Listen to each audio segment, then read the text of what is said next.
Hello everyone, welcome to study with Shri. देखिए UP triple S C PET का practice set चल रहा है। यह प्रैक्टिस सेट नंबर आपका 24 है। 23 प्रैक्टिस सेट ऑलरेडी कंप्लीट हो चुका है। प्ले लिस्ट बना रखी है, आप लोग जा करके देख सकते हैं। देखिए इस प्रैक्टिस सेट में ऐसे क्वेश्चंस हैं जो कि सभी प्रतियोगिता परीक्षाओं के लिए काफ़ी महत्वपूर्ण है। तो अगर आप किसी भी प्रतियोगिता परीक्षा की तैयारी कर रहे हैं तो आप इस टेस्ट को देखिए और अपने दोस्तों में शेयर भी कीजिए, ठीक है। और जो लोग पहले हैं अभी मतलब फर्स्ट टाइम विजिट कर रहे हैं मेरे चैनल पे, ठीक है, वो प्लेलिस्ट में जाएंगे तो उनको जो है कि UP triple S C PET का एक प्लेलिस्ट में एक सेक्शन मिलेगा, उस पर क्लिक करेंगे तो पूरे सारे टेस्ट जो प्रैक्टिस सेट नंबर 1 से लेकर के प्रैक्टिस सेट नंबर 24 तक मिल जाएंगे, ठीक है। तो स्टार्ट करते हैं। फर्स्ट क्वेश्चन है, निम्नलिखित में से किस धातु का भूपर्पटी में सर्वाधिक बहुमूल्य है? Fe मतलब कि लोहा, Na sodium, Al aluminium, Mg magnesium. पूछा जा रहा है कि भूपर्पटी में कौन सा धातु जो है कि सर्वाधिक बहुमूल्य है, ठीक है। तो देखिए पृथ्वी की जो भूपर्पटी है उसमें सर्वाधिक बहुमूल्य जो है कि सिलिकॉन और एल्यूमिनियम है। क्या क्या है? सिलिकॉन और एल्यूमिनियम है, ठीक है। देखिए जो पृथ्वी का भूपर्पटी है, जो पृथ्वी का भूपर्पटी है वो जो है कि उसे हम क्या कहते हैं? उसको हम सियाल कहते हैं, ठीक है। पृथ्वी के भूपर्पटी को हम सियाल कहते हैं और सियाल जो है कि सिलिकॉन और एल्यूमिनियम से ही बना होता है, ठीक है। तो एक सिलिकॉन हो जाएगा और दूसरा हो जाएगा एल्यूमिनियम। देखिए एल्यूमिनियम की जो एटॉमिक नंबर है, परमाणु क्रमांक क्या होता है? तो वो होता है आपका 13, ठीक है। Fe आयरन का क्या होता है? 26, सोडियम का 11 एंड मैग्नीशियम का 12 होता है, ठीक है। वायुमंडल की निम्नतम परत कहलाती है समताप मंडल, क्षोभ मंडल, आयन मंडल, बाह्य मंडल। देखिए वायुमंडल की जो सबसे निचली परत है उसको क्या कहते हैं? देखिए पहले तो मैं बताऊं आपको कि वायुमंडल में कितनी परतें हैं। तो टोटल जो है कि आपकी 5 परतें हैं, ठीक है। देखिए नीचे से अगर काउंट किया जाए तो पहली परत क्या है? नीचे से सबसे निचली क्षोभ मंडल होता है। दूसरा कौन सा होता है? वो समताप मंडल होता है। तीसरा आपका मध्य मंडल होता है। चौथा आपका ताप मंडल होता है एंड पांचवा जो है कि आपका बाह्य मंडल होता है। तो ये पूछा जा रहा है कि सबसे निचली परत मतलब कि पहले जो पृथ्वी के समीप है, जो पृथ्वी से अगर हम देखेंगे तो मतलब पहली कौन सी वो परत है? तो वो है आपका क्षोभ मंडल। दूसरा ऑप्शन आपका सही है। देखिए वायुमंडल की सबसे निचली परत कौन सी है? क्षोभ मंडल है। देखिए इसकी सर्वाधिक ऊंचाई अगर देखा जाए तो भूमध्य रेखा पर कितनी है? तो 18 किलोमीटर, और अगर देखा जाए इसको ध्रुवों पर तो 8 किलोमीटर होगी इसकी ऊंचाई, ठीक है। देखिए ये परत जो है ना काफ़ी महत्वपूर्ण है मनुष्य के लिए। क्यों महत्वपूर्ण है? क्योंकि जो भी ऋतुएं होती हैं, मौसम संबंधी जो भी घटनाएं होती हैं जो कि मानव पे प्रभाव डालती है, वो सब सारी कहाँ घटती है? तो वो सब सारी घटित होती है आपके क्षोभ मंडल में, ठीक है। गोदावरी नदी बहती है महाराष्ट्र एवं आंध्र प्रदेश में, महाराष्ट्र उड़ीसा एवं आंध्र प्रदेश में, महाराष्ट्र कर्नाटक एवं आंध्र प्रदेश में, महाराष्ट्र कर्नाटक उड़ीसा एवं आंध्र प्रदेश में। बात की जा रही है गोदावरी नदी की। गोदावरी नदी कहाँ बहती है, कहाँ कहाँ बहती है? तो देखिए पहले तो मैं बता दूं आपको कि गोदावरी नदी ये जो है कि प्रायद्वीपीय भारत की सबसे बड़ी नदी है। अगर क्वेश्चन आ जाता है कि प्रायद्वीपीय भारत की सबसे बड़ी नदी कौन सी है तो वो कौन है? गोदावरी है। इसका उद्गम कहाँ से होता है? तो इसका उद्गम जो है कि महाराष्ट्र में नासिक डिस्ट्रिक्ट पड़ता है। नासिक की पहाड़ियों में जो त्र्यंबकेश्वर है, त्र्यंबक नामक स्थान से ये निकलती है। कहाँ से निकलती है गोदावरी नदी? तो महाराष्ट्र के नासिक में त्र्यंबक नामक जो त्र्यंबकेश्वर भी है, आप लोग गए होंगे अगर वहाँ पे, तो वहाँ से जो है कि इसका उद्गम स्रोत है गोदावरी नदी का। और ये जो है कि किन किन राज्यों में बहती है? तो ये महाराष्ट्र में, तेलंगाना, आंध्र प्रदेश, छत्तीसगढ़, मध्य प्रदेश, उड़ीसा, कर्नाटक। तो इसमें से ये हो जाएगा। कहाँ कहाँ बहती है ये? महाराष्ट्र में, कर्नाटक, उड़ीसा, आंध्र प्रदेश, तेलंगाना, मध्य प्रदेश, ठीक है, कर्नाटक, इन सब सारे स्टेट में ये बहती है, ठीक है। तो चौथा ऑप्शन आपका सही हो जाएगा। भारत में हिमालय की सबसे ऊंची चोटी किस राज्य में है? उत्तर प्रदेश, कश्मीर, सिक्किम, हिमाचल प्रदेश। देखिए पूछा जा रहा है कि भारत में हिमालय की सबसे ऊंची चोटी। देखिए हिमालय की ऊंची चोटियाँ तो है, बट क्वेश्चंस क्या कह रहा है कि भारत में हिमालय की सबसे ऊंची चोटी किस राज्य में है, ये पूछा जा रहा है। तो देखिए पहले ये बताइए कि हिमालय की सबसे ऊंची चोटी कौन सी है। वो है माउंट एवरेस्ट, ठीक है, जिसकी ऊंचाई कितनी है 8,848.86। अभी 86 ये बढ़ी हुई है, ठीक है, कुछ दिन पहले चीन के द्वारा ये मापा गया था, ठीक है। तो ये है माउंट एवरेस्ट, सबसे ऊंची चोटी हिमालय की। दूसरी सबसे ऊंची चोटी कौन सी है, तो ये है आपका K2। देखिए ये माउंट एवरेस्ट कहाँ पे पड़ता है, तो ये नेपाल और तिब्बत के बॉर्डर पे पड़ता है। दूसरी हिमालय की कौन सी है, K2 है, इसकी ऊंचाई है 8,611 मीटर। ये कहाँ पड़ती है, भारत पाक अधिकृत क्षेत्र में पड़ती है K2। तीसरी जो है वो कौन है, कंचनजंगा है, इसकी ऊंचाई कितनी है, तो ये 8598 मीटर है, 8,598 मीटर, ठीक है। ये तीसरी है हिमालय की, बट भारत में पूछा जा रहा है तो ये भारत में पहला ये हो जाएगा कंचनजंगा। कंचनजंगा अगर हिमालय की पूछा जाए तो वो तीसरी होगी। अगर भारत की पूछा जाए कि भारत में हिमालय की सबसे ऊंची चोटी, तो वो है कंचनजंगा। और ये कहाँ पे, तो ये सिक्किम राज्य में है, तो ये हो जाएगा आपका तीसरा ऑप्शन। निम्नलिखित में से किस राज्य में हट्टी सोने की खान स्थित है। महाराष्ट्र, पश्चिम बंगाल, उड़ीसा, कर्नाटक। पूछा जा रहा है कि किस राज्य में हट्टी की जो खान है, सोने की खान है, ये किस स्टेट में सिचुएटेड है, किस राज्य में स्थित है, ठीक है।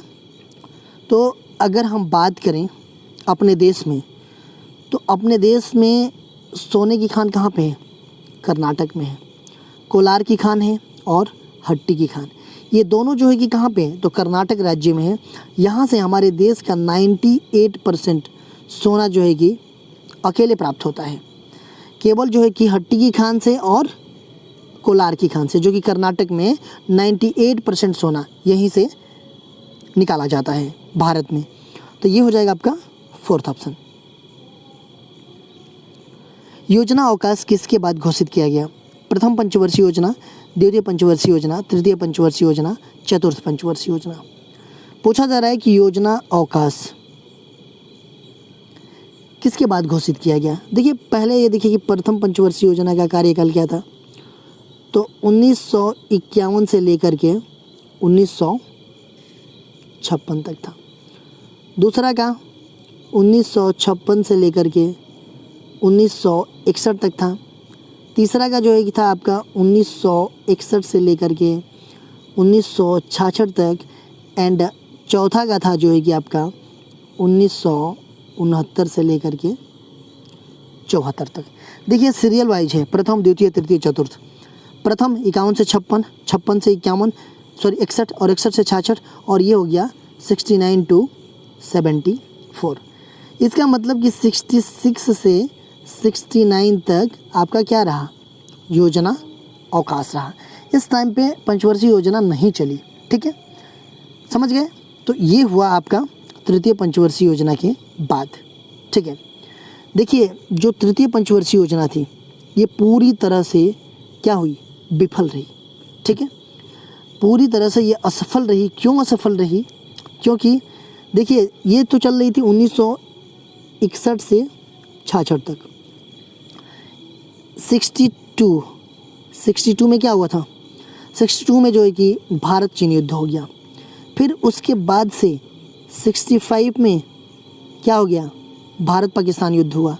62 में भारत चीन, 65 में भारत पाकिस्तान, और 65-66 के करीब जो है कि बहुत सूखा पड़ गया अपने देश में, ठीक है, बहुत सूखा पड़ गया। इसकी वजह से क्या हो गया कि काफ़ी मतलब बिल्कुल कृषि तो हुआ नहीं, अनाज तो हुआ नहीं, सूखा पड़ जाने के कारण।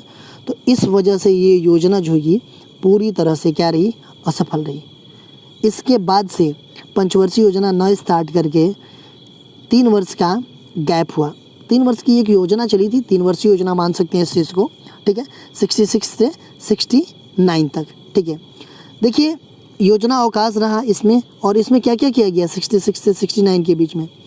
तो कृषि की जो संकट थी उसको रोकने के लिए जो है कि खाद्यान्न की कमी को ध्यान रखते हुए क्या किया गया, कृषि क्षेत्र पे बहुत सा जोर दिया गया।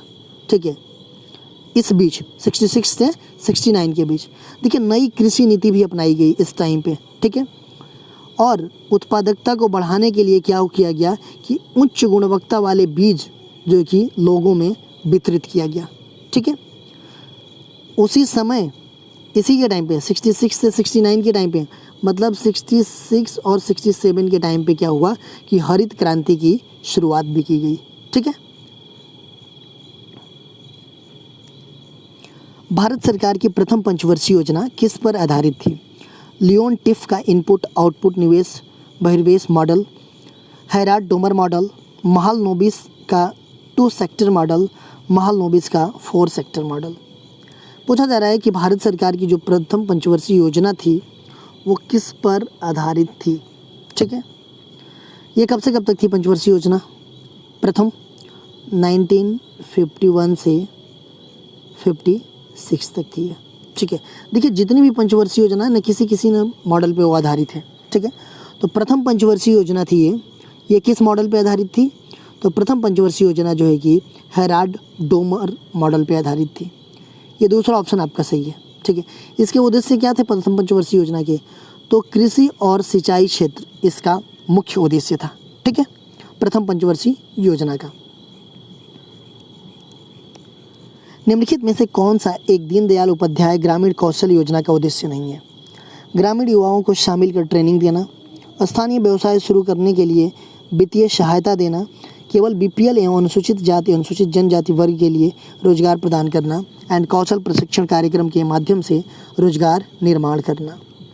पूछा जा रहा है कि दीनदयाल उपाध्याय ग्रामीण कौशल योजना है, इसका उद्देश्य कौन सा नहीं है?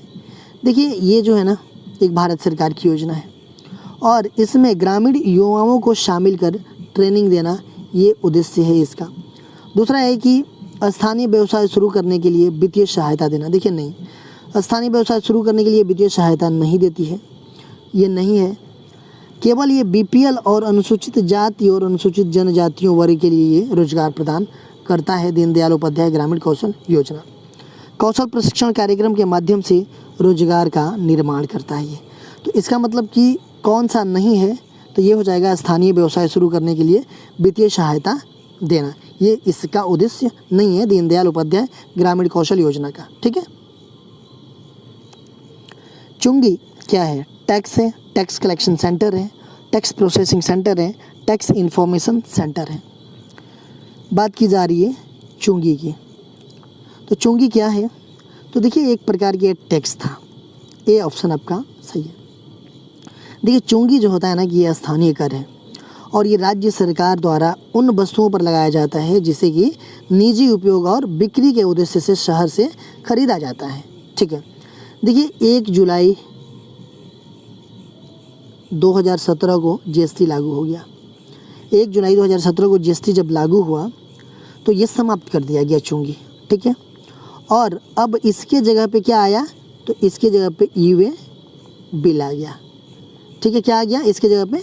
इसके जगह पे ये ई-वे बिल का प्रयोग किया जाता है। भारत में मौद्रिक नीति किसके द्वारा बनाई जाती है? वित्त मंत्रालय, आरबीआई, एसईबीआई, सीएलबी। भारत में जो मौद्रिक नीति है वो किसके द्वारा बनाई जाती है? तो मौद्रिक नीति बनाई जाती है आरबीआई के द्वारा। आरबीआई बनाता है जो मौद्रिक नीति होती है वो। देखिए मौद्रिक नीति होती क्या है? देखिए जिस नीति के अनुसार किसी देश का मुद्रा प्राधिकरण मुद्रा आपूर्ति का नियमन करता है उसे हम मौद्रिक नीति कहते हैं। ठीक है, इसका उद्देश्य जो है कि राज्य का आर्थिक विकास एवं आर्थिक अस्थायित्व को सुनिश्चित करना इसका मुख्य उद्देश्य होता है। ठीक है, राज्य में राष्ट्रपति शासन से तात्पर्य राज्य में किसके शासन से है?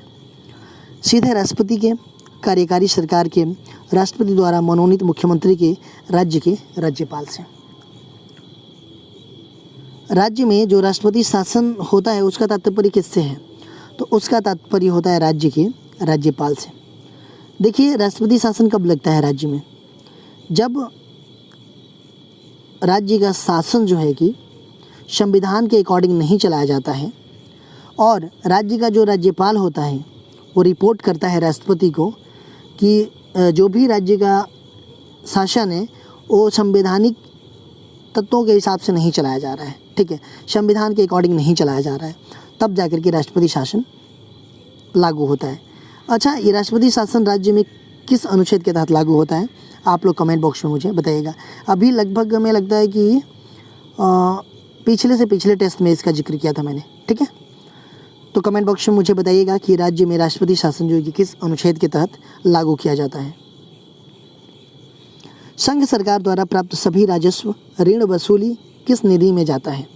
भारत का लोक लेखा, भारत की आकस्मिकता निधि, भारत की समेकित निधि, इनमें से कोई नहीं।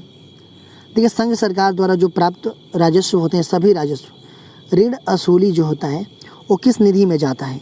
तो वो जाता है आपका भारत के समेकित निधि में, ठीक है। ये तीसरा ऑप्शन आपका सही है।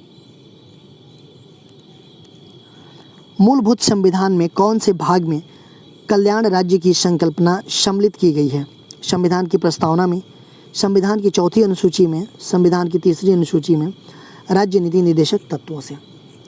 देखिए क्वेश्चन पूछा जा रहा है कि मूलभूत संविधान के कौन से भाग में कल्याण राज्य की संकल्पना सम्मिलित की गई है, किस भाग में? तो देखिए जो संविधान का भाग 4 है, भाग 4 क्या है संविधान का? तो राज्य के नीति निर्देशक तत्व के बारे में बात करता है, ठीक है। भाग 4 जो है कि राज्य के नीति निर्देशक तत्वों के बारे में बात करता है। अनुच्छेद कहाँ से कहाँ तक? तो अनुच्छेद 36 से 51 तक, ठीक है। संविधान का भाग 4 अनुच्छेद 36 से 51 किसके बारे में बात करता है? राज्य के नीति निर्देशक तत्व के बारे में बात करता है। और ये राज्य के नीति निर्देशक तत्व कहाँ से लिया गया है? तो ये लिया गया है आयरलैंड के संविधान से। देखिए राज्य के जो नीति निर्देशक तत्व हैं, राज्य को यह निर्देशित देता है कि राज्य लोक कल्याण के लिए ऐसी सामाजिक व्यवस्था की स्थापना करेगा जिससे क्या होगा? सामाजिक, आर्थिक और राजनीतिक न्याय हर किसी को मिल सके, ठीक है। ये बोलता है राज्य, मतलब ये बोलता है ये राज्य के नीति निर्देशक तत्व, ठीक है। ये निर्देश किसको देता है? तो यह निर्देश देता है राज्य लोक कल्याण के लिए ऐसी सामाजिक व्यवस्था की स्थापना करेगा जिससे सामाजिक, आर्थिक और राजनीतिक जो है कि न्याय हर किसी को मिल सकेगा, ठीक है। भारतीय संविधान के किस संशोधन द्वारा प्रस्तावना में 2 शब्द समाजवादी और धर्मनिरपेक्ष जोड़े गए थे? 28वें, 40वें, 42वें, 52वें। भारतीय संविधान के किस संशोधन द्वारा प्रस्तावना में 2 शब्द, कौन कौन? समाजवादी और धर्मनिरपेक्ष। देखिए संविधान के जो प्रस्तावना है ना, उसमें 2 शब्द तो यहाँ पे दिया गया है, बट उस टाइम पे 3 शब्द जोड़े गए थे, ठीक है। कौन कौन से शब्द जोड़े गए थे? समाजवादी, धर्मनिरपेक्ष और एक कौन सा शब्द था? तो वो था क्या? अखंडता। ये 3 शब्द जो है कि 42वां संविधान संशोधन हुआ था 1976 में, उसमें जो है कि ये तीनों शब्द जो है कि हमारी प्रस्तावना है, हमारी उद्देशिका है, उसमें ये 3 शब्द जोड़े गए थे, ठीक है। 28वां संविधान संशोधन कब हुआ था? 1972 में। 40वां संविधान संशोधन कब हुआ था? 1976 में। 52वां संविधान संशोधन कब हुआ था? 1985 में। राजस्थान पहला राज्य है जिसने स्थानीय स्वशासन प्रारंभ किया, मंडल प्रणाली प्रारंभ की, चेयरपर्सन के लिए प्रत्यक्ष निर्वाचन किया, चेयरपर्सन का अप्रत्यक्ष निर्वाचन किया। पूछा जा रहा है कि राजस्थान वह पहला राज्य है जिसने क्या किया? तो सबको पता है कि राजस्थान पहला ऐसा राज्य है जहाँ पे पंचायती राज व्यवस्था लागू किया गया। कब लागू किया गया? 2 अक्टूबर 1959 को जो है कि प्रधानमंत्री जवाहरलाल नेहरू जी के द्वारा नागौर में पंचायती राज व्यवस्था लागू किया और उस टाइम पे राजस्थान पहला राज्य बन गया पंचायती राज व्यवस्था लागू करने वाला, ठीक है। तो ये हो जाएगा पहला ऑप्शन। परखनली शिशु के संबंध में तथ्य क्या है? अंडे का निषेचन गर्भाशय में होता है, भ्रूण का पूर्ण विकास परखनली में होता है, भ्रूण को 2 महीने बाद गर्भाशय में स्थानांतरित कर दिया जाता है। एंड चौथा है कि अंडे का निषेचन माँ के शरीर से बाहर किया जाता है। देखिए बात की जा रही है परखनली शिशु के संबंध में, ठीक है। तो इसके संबंध में तथ्य क्या है? अंडे का निषेचन गर्भाशय में होता है? नहीं। भ्रूण का पूर्ण विकास परखनली में होता है? नहीं। भ्रूण को 2 महीने बाद गर्भाशय में स्थानांतरित कर दिया जाता है? नहीं। देखिए अंडे का निषेचन जो है कि माँ के शरीर से बाहर किया जाता है। ये होता है परखनली शिशु के संबंध में चीज़ें। किसकी उपस्थिति के कारण किसी पादप कोशिका और पशु कोशिका में अंतर पाया जाता है? क्लोरोप्लास्ट, कोशिका भित्ति, कोशिका कला, केंद्रक नाभिक। पूछा जा रहा है कि किसकी उपस्थिति के कारण किसी पादप कोशिका का और पशु कोशिका में अंतर पाया जाता है। किसके कारण पाया जाता है? तो ये पाया जाता है क्लोरोप्लास्ट के कारण, ठीक है। रासायनिक प्रतिक्रिया में संपूर्ण ऊष्मा परिवर्तन समान होती है, चाहे वह एक या कई चरणों में, 2 या 2 से अधिक चरणों में लाई गई हो। इसे कहा जाता है हेनरी का नियम, जूल का सिद्धांत, हेस का नियम, इनमें से कोई नहीं। देखिए रासायनिक प्रतिक्रिया में संपूर्ण ऊष्मा परिवर्तन समान होती है, चाहे वह एक या कई चरणों में, 2 या 2 से अधिक चरणों में लाई गई हो। इसे कहा जाता है, क्या कहा जाता है? ये हेस का नियम है। कैंडेला किसकी एसआई इकाई है? वेग की, आवेग की, चमत्कार, तीव्रता की, बल की। देखिए कैंडेला किसकी एसआई इकाई है? तो ये है ज्योति तीव्रता की। थर्ड ऑप्शन सही है आपका। एक समय अंतराल के दौरान जबकि कण की गति बढ़ जाती है, क्योंकि यह एक्स अक्ष पर चलता है, इसका वेग और त्वरण हो सकता है क्रमशः सकारात्मक और ऋणात्मक, क्रमशः ऋणात्मक और सकारात्मक, क्रमशः ऋणात्मक और ऋणात्मक, क्रमशः शून्य और शून्य। पूछा जा रहा है कि एक समय अंतराल के दौरान जबकि कण की गति बढ़ जाती है, क्योंकि यह एक्स अक्ष पर चलता है, इसका वेग और त्वरण क्या हो जाता है? वेग भी ऋणात्मक हो जाता है और त्वरण भी ऋणात्मक हो जाता है, ठीक है। तो ये हो जाएगा आपका तीसरा ऑप्शन। देखिए क्वेश्चन पूछा गया था आप लोगों से पिछले वीडियो में कि महात्मा गांधी जनवरी 1915 में से भारत वापस लौटे, दक्षिण अफ्रीका से, इंग्लैंड से, यूएसए से, रूस से। महात्मा गांधी जी जनवरी 1915 में भारत वापस आए थे, कहाँ से? तो ये आए थे दक्षिण अफ्रीका से, ठीक है। आज का क्वेश्चन देख लेते हैं। निम्नलिखित में से कौन सा भारतीय शहर यूनेस्को विश्व धरोहर स्थलों की सूची में शामिल है? अहमदाबाद, हैदराबाद, मुर्शिदाबाद, श्रीनगर। पूछा जा रहा है कि कौन सा भारतीय शहर है जो कि यूनेस्को विश्व धरोहर स्थलों की सूची में शामिल है। आप लोग इसका आंसर कमेंट बॉक्स में बताइएगा। इसका आंसर मैं नेक्स्ट वीडियो में आप लोगों को बताऊंगा। देखिए जिन बच्चों को पता नहीं होगा गूगल कर लेंगे, कहीं से बुक में देख लेंगे, बट कमेंट्स करके ज़रूर बताएंगे, ठीक है। देखिए आप हमें इंस्टाग्राम पे भी फॉलो कर सकते हैं। इंस्टाग्राम पे हमारी आईडी है स्टडी विद श्री 25। फेसबुक पे एक मेरा पेज है स्टडी विद श्री के नाम से, और फेसबुक पे एक मेरा ग्रुप है यूपीपीसीएस के नाम से, और ये टेलीग्राम का लिंक है। इन सब सारे का लिंक जो है कि आपको कहाँ मिलेगा? डिस्क्रिप्शन में मिल जाएगा। डिस्क्रिप्शन में क्लिक करते ही आप जो है कि तुरंत यहाँ पर पहुँच जाएंगे। तो यहाँ पर भी आप ज्वाइन कर लीजिए, यहाँ पर भी कनेक्ट हो जाइए, क्योंकि इन सब सारे जगहों पे स्टडी से रिलेटेड चीज़ें पोस्ट की जाती है, जिससे आप लोगों को फ़ायदा पहुँच सकता है। दोस्तों वीडियो अच्छी लगती है तो आप लोग लाइक किया कीजिए, कमेंट्स किया कीजिए, अपने दोस्तों में ज़रूर शेयर किया कीजिए। अगर वीडियो अच्छी नहीं लगती है तो आप लोग डिसलाइक कर दिया कीजिए, और कमेंट बॉक्स में मुझे बताइए कि डिसलाइक क्यों किया। वीडियो देखने के लिए धन्यवाद।